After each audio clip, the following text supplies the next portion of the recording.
Hello, Stephen here, and welcome to my 2020 channel review. We're going to be talking about how things went with the channel last year, some good things that seem to have gotten done, and then what my plans are for this year of 2021, where I'd like to make some changes, improvements, and get your feedback as well. So, luckily, pretty nice here, but in 2020, managed to get 33 videos published and 433 subscribers joined the channel, so that's really nice.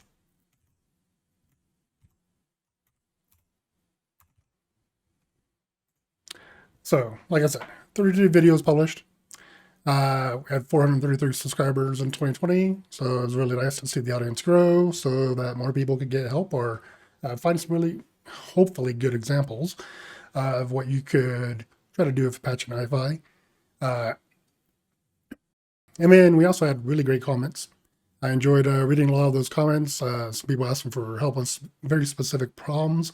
To be honest, I try to help on the ones that are very quick to provide advice for, but some of them are some questions are just very, very specific, and it makes it a little tough to, without being able to grasp the entire thing that's going on, to provide that type of feedback that you're looking for sometimes. I try to just work it out in my head and think about, okay, so what's going on with them for the problem that they're trying to solve based off the details you do provide. And I try to see if I can figure it out and maybe offer some suggestions on what I think's going on and where you might be able to hopefully try different things out. Seems to have been helpful for some people.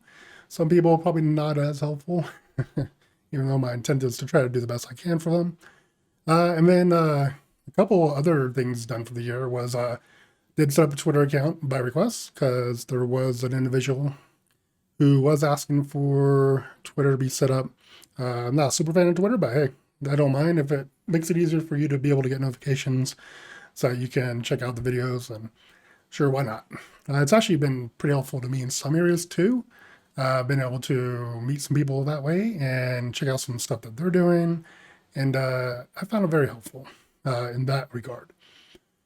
And then GitHub was set up by request as well. So it was another comment made about GitHub, which was kind of funny because I'd already been thinking. So I was already thinking that I wanted to be able to provide templates for the data flows that I was working on in order to really keep people in the loop and let them see exactly what I've done. The best way to do that besides videos is really to provide you a template, because Nifi makes that possible, and then allow you to be able to get that template from me somehow. So the suggestion for GitHub kind of made sense at that time to go ahead and get it up as quickly as possible. So I did get that up and running, and you can find that if you want just by going over to, here it is, Koon data. Get myself out of the way there, Koon data.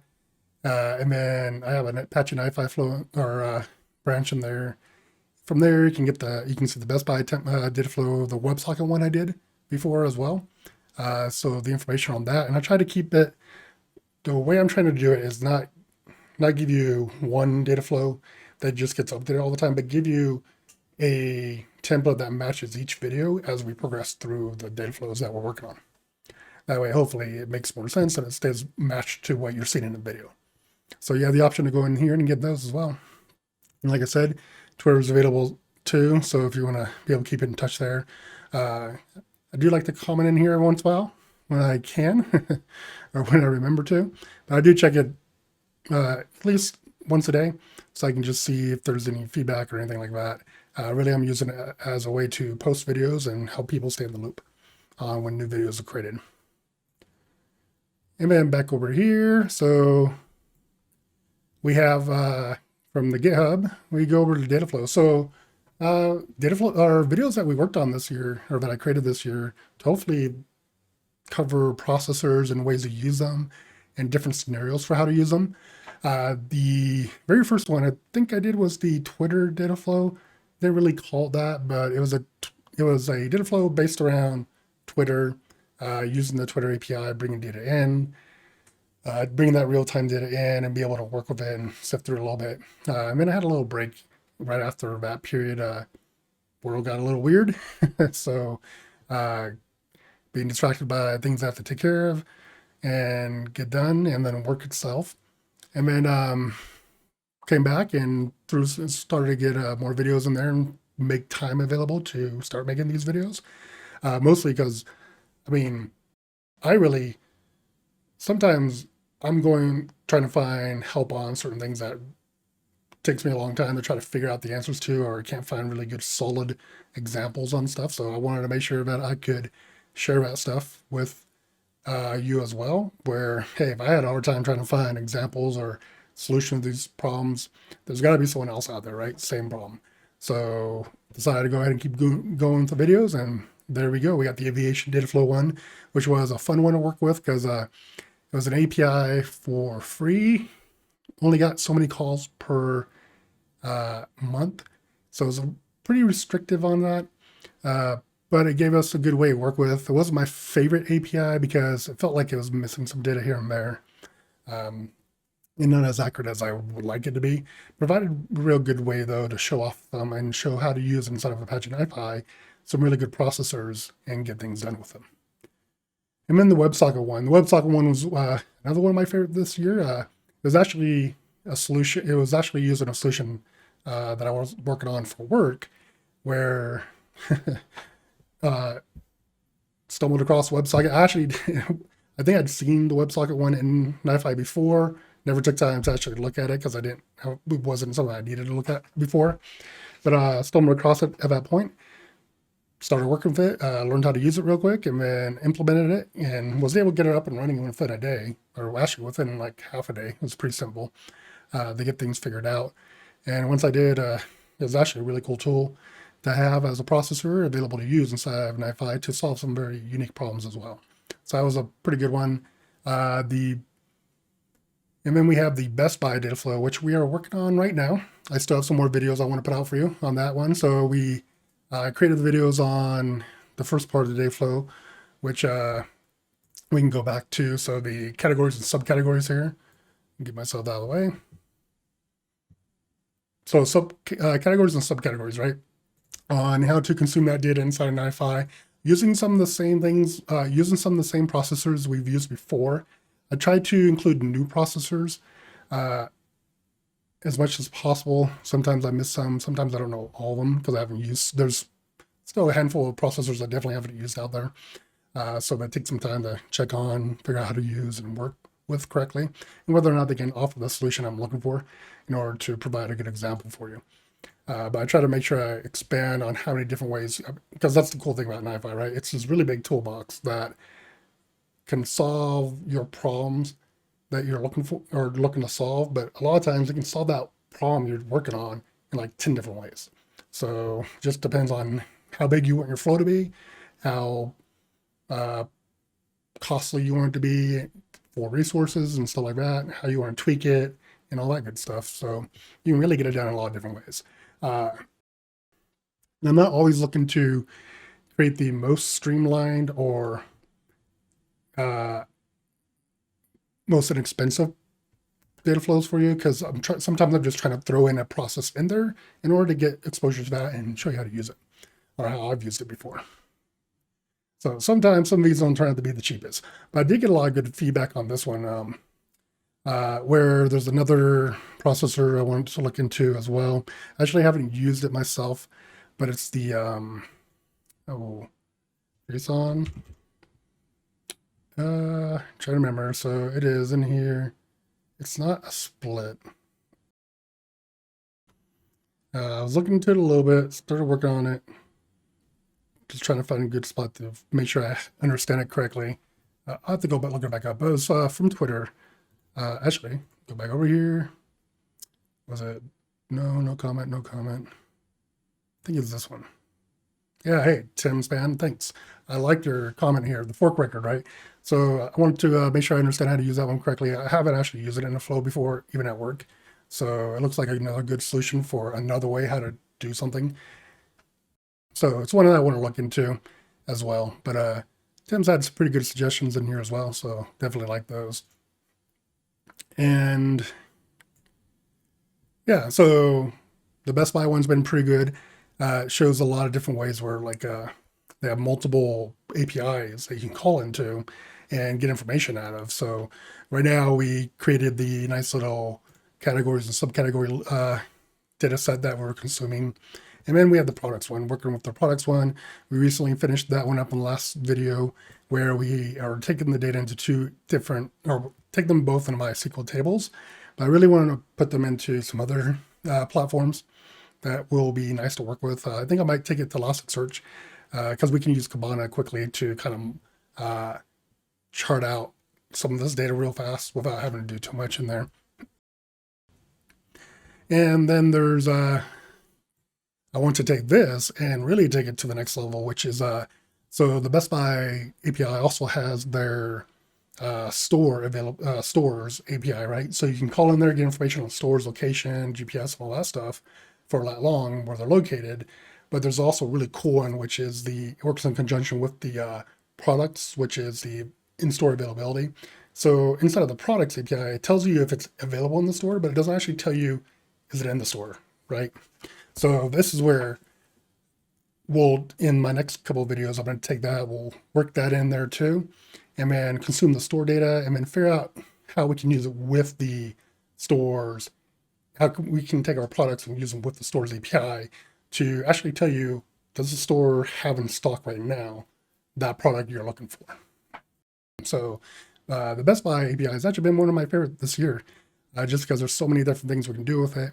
Yes, we're touching an API all the time, but you can, as we'll see, I hope in the stores one, we're going to consume stuff, probably going to consume stuff directly. The idea is we'll consume stuff, and as it works through this flow, anytime they're marked as store availability, then I want to split those off and send them into the other API so we can start collecting data on those. So I'm looking forward to getting that video finished up and start putting some of that in, or publish that one as quickly as possible for you too.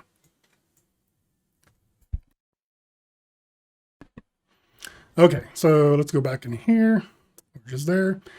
And so those are our data flows for the year. Really, I actually thought the channel was doing pretty good for the year. I'm pretty happy with where it is right now. We're actually seeing a lot of I'm seeing a lot of people viewing the videos, and it looks like a lot of people liking it. Yeah, not as many subscribers as that are actually viewing them, but hopefully that'll just change by itself over time.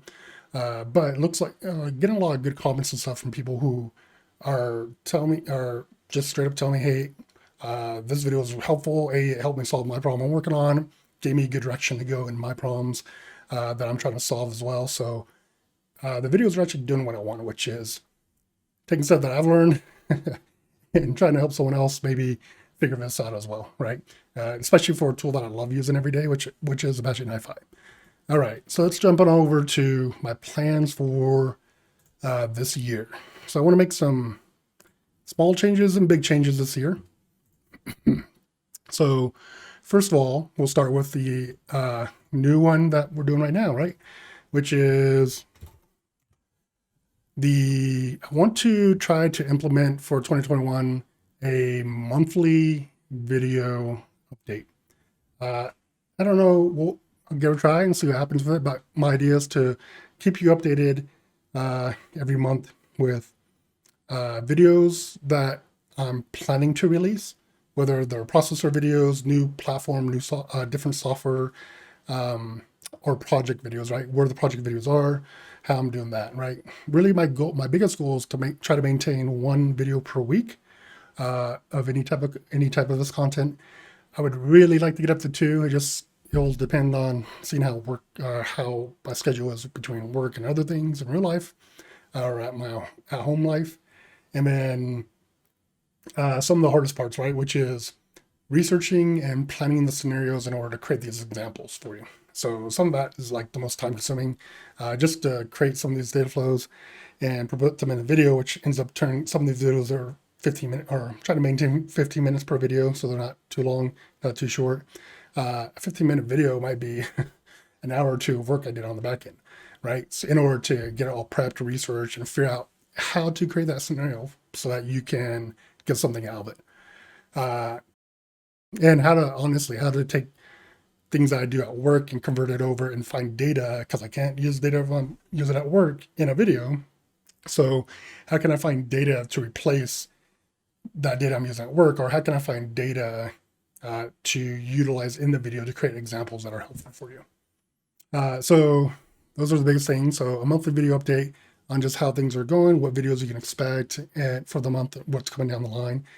Planned videos for release. Really, I want to get some processor videos in there, like very specific ones. Not just cover the overall usage of them, but like I'd like to get some more advanced usage of them in there as well, or just different scenarios for how to use them.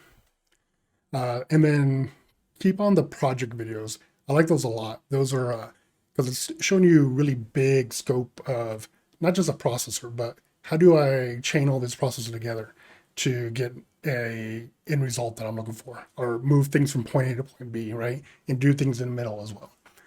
So those take a little bit more work. The hardest part is trying to find data on those, are good source data that's public and available to use. So there's a couple ideas I've had out there. One of them has been stock data. Just haven't found a good stock feed to get that's free or doesn't cost a fortune to utilize. Although I saw Tim post on his blog, because I like looking at his stuff every once in a while too, or when he puts new stuff out, I actually enjoyed reading his stuff. He actually put one up recently, I think it was last month, on a quick little flow using stock data. So he may have just found the source that I'm looking for, and I might be able to take that and maybe do some extra videos beyond what he covered in his blog. So that might be kind of fun.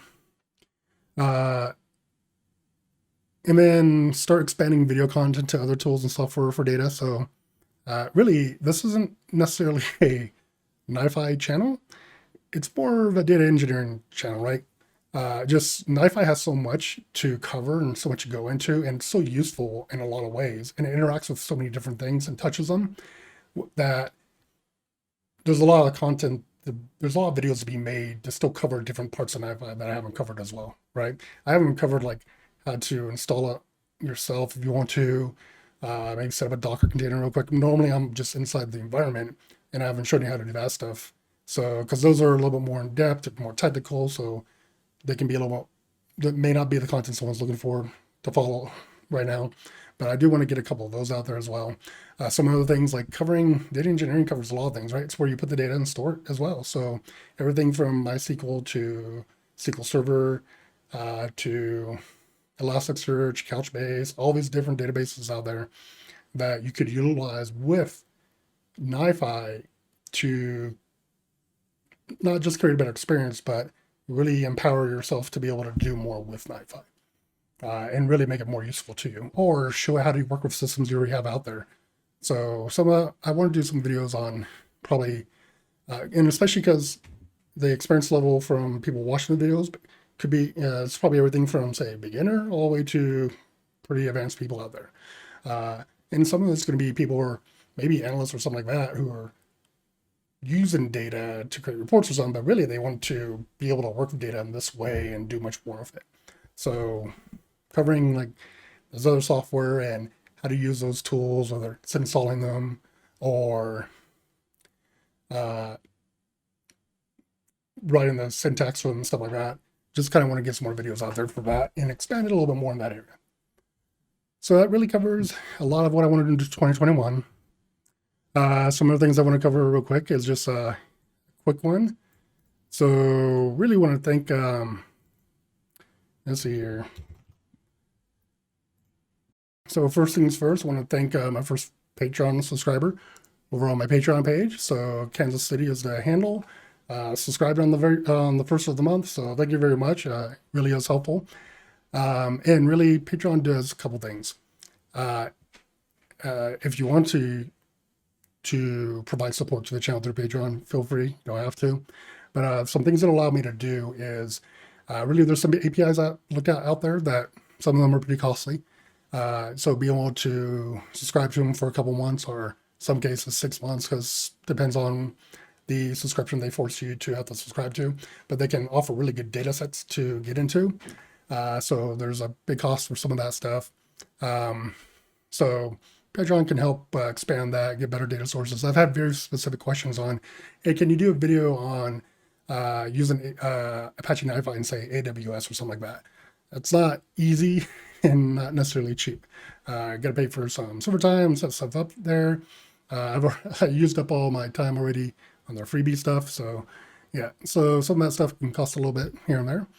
But that's what Patreon's there for, is try to help alleviate some of that cost, because it's not cheap. It takes a lot of time, research, and all that stuff to get these scenarios set up. But some things I'm doing on the Patreon side is what I really want to set up is a monthly. I've thought about this for quite a few months, like 4 or 5 months now. I want to set up a monthly Patreon video chat. And the idea here is maybe 1 or 2 hours where you can come in here, ask questions, just talk about anything. You got a very specific question, maybe you want to, or maybe you're working on a project and you're stuck on something and you want to throw the idea out there. It's not just me be able to ask the question to, but really everyone who joins the video chat, right? You'll be able to throw your question out there, maybe get ideas for how to go about solving those problems from multiple people, myself as well, and maybe get some ideas that you can take back with you and hopefully solve the problem that you're working on for Apache Nifi or anything else, or just get those ideas. It's not necessarily intended to be a deep dive into someone's very technical Nifi problem, but hopefully, without getting too deep into your problems, be able to provide some help there as well. So that's what I kind of want to get out of that type of video chat, is really have opportunity to bring everyone together, learn from each other. I mean, there's plenty of stuff for me to learn from you as well. Some ideas that you might have that could be helpful for how I set something up. So it'd be great to hear as well. And then with that, getting suggestions for video content from Patreon subscribers, our members. And then right now, over on the Patreon page, I do have a survey posted up right now for suggested day of the week for the video chat. So looking at the audience of subscribers we have right now and people viewing the videos, we mostly have a heavy viewership inside of North America, and then Central Europe and stuff like that, right? So 2 very extreme time zones. So I want to start with one video first to see if we can use one to meet the needs of all the Patreon subscribers on being able to get them in there, talk about whatever, talk about data flows and other technology that you're using or not using, stuff like that. And then seeing if that one video can meet everyone's needs. And if it doesn't, I'm more than happy to set up 2 separate videos, one for more of a North American time zone style one, and one more friendly to Central Europe and stuff like that, where the time zones work a little bit better for people. But I want to start with one first, see how that works, and see, does the video even take off, and do people like the video? The opportunity to come in here, ask questions, try to get some help from it too, and maybe get help from other people on some ideas or problems that you're coming across. So hopefully it turns into something nice. Really hoping that I can provide a good outlet for people to be able to ask their questions and really try to get some ideas and for how to solve their problems to create these solutions from them. So that's really it for my plans for 21. Always interested in ideas on what you think could help expand the channel a little bit better or provide more useful information to people for when it comes to data engineering and stuff like that. So other than that, I'll catch you guys next time. And hopefully this week I'll have that. The plan is this week, by the end of the week, to have the next video out on our Best Buy data flow, at least start getting into the Best Buy stores API. So I'll catch you then.